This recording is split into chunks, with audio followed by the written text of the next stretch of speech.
We want to begin this morning with information about a ground stop at DIA. This ground stop is just for arrivals. Planes will still be able to go out. The ground stop is because of an equipment outage.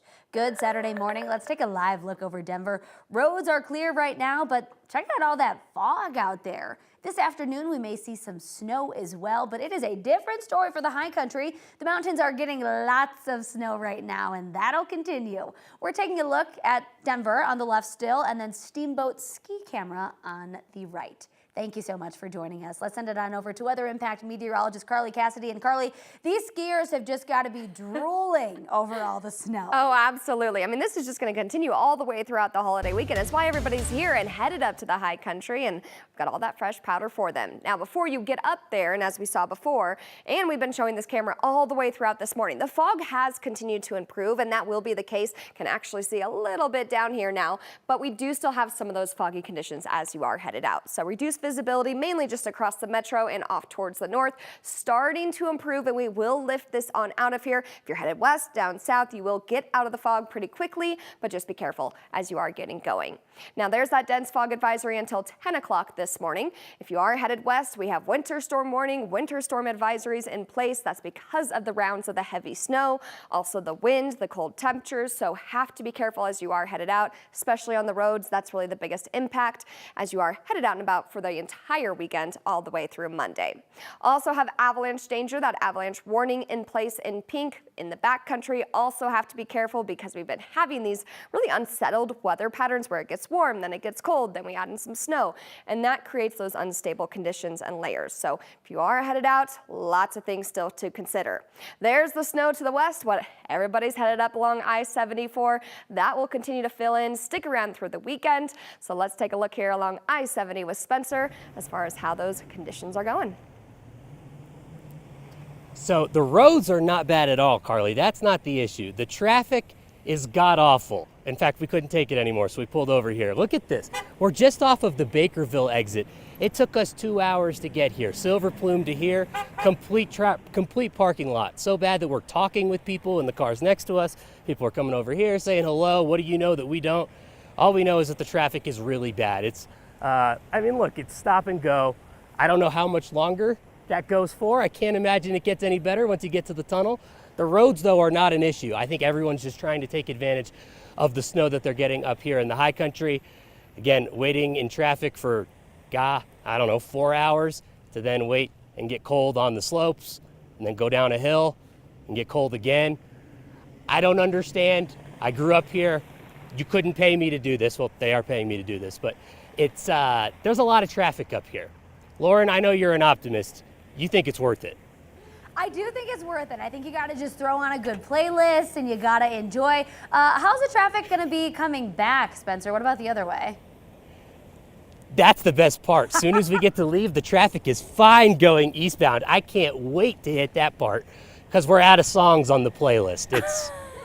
The playlist wasn't long enough. All right, I'll send you some suggestions on Spotify, my friend. Thank you so much for braving the cold and checking out those conditions for us on a very, very busy weekend. A lot of people want to enjoy all that fresh powder. Spencer, thank you.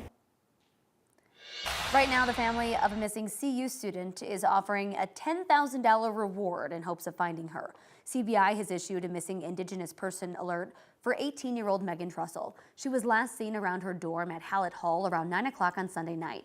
Her parents say they realized she was missing after messages sent to her phone on Tuesday went unanswered. Her parents believe she may be walking toward her sister's apartment in the Goss Grove neighborhood. This week, Boulder search and rescue teams scoured the hillside in Boulder Canyon. Investigators believe there may have been a ping from her phone up there. Former Douglas County Sheriff Tony Spurlock, who is not involved in this investigation, offered some context into what investigators will likely look for. She would not likely miss classes. She would not likely not contact her parents because she has a relationship with them. She would not likely call her friends, use her phone. So those are things that would be very concerning. The Boulder County Sheriff's Office says they have completed their search of Boulder Canyon. They say they'll pick back up the search if they get any new evidence. A dentist from Aurora who's accused of poisoning his wife will face additional charges. They're based on accusations he plotted to kill witnesses from his jail cell. Prosecutors say James Craig killed his wife Angela nearly 2 years ago. She died after she was hospitalized with a mysterious illness. Craig's dental partner told police he suspected Craig had poisoned her. According to court documents, investigators found evidence that Craig had searched online for information about undetectable poisons. Records show he also ordered poison to his dental office. Now, Craig is accused of trying to convince another inmate to kill witnesses in the case against him. One of those witnesses he allegedly targeted is the lead investigator. This week, a district judge ruled that prosecutors have presented enough evidence to take 2 additional allegations to a jury. On top of the plotting, Craig is also accused of trying to convince multiple witnesses to falsely testify that Angela Craig was suicidal. This week, an arbitrator ruled in favor of Denver Public Schools in a contract dispute with the teachers union. The teachers think the district is withholding money from them that they deserve. It has something to do with budget stabilization. Last year, state lawmakers got rid of it, paving the way to send more money to schools. DPS teachers say they thought that meant they'd be getting a 5.2% cost of living increase. Instead, it's just 2.06. We felt like it said exactly that. And so we're disappointed that the district is utilizing this technicality. An arbitrator who heard the argument said the financial agreement was, quote, not clear on its face. The school board will now vote on whether to accept the ruling. King Soopers continues to battle it out with their union, now with some new limitations on the picket lines. King Soopers requested a restraining order earlier this week, saying picketers were blocking customers from entering stores and causing fire hazards by using portable heaters. The grocer wanted to limit the number of picketers to 6 at a time and banned them from blocking entrances to stores and parking lots. A judge ruled striking workers cannot physically block delivery trucks or put up tents or other structures that block entrances and sidewalks. But the judge did not set a limit on the number of picketers. She also let them keep their heaters.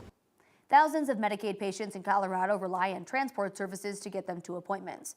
Now, one of the state's largest providers, MedRide, has been cut from that program.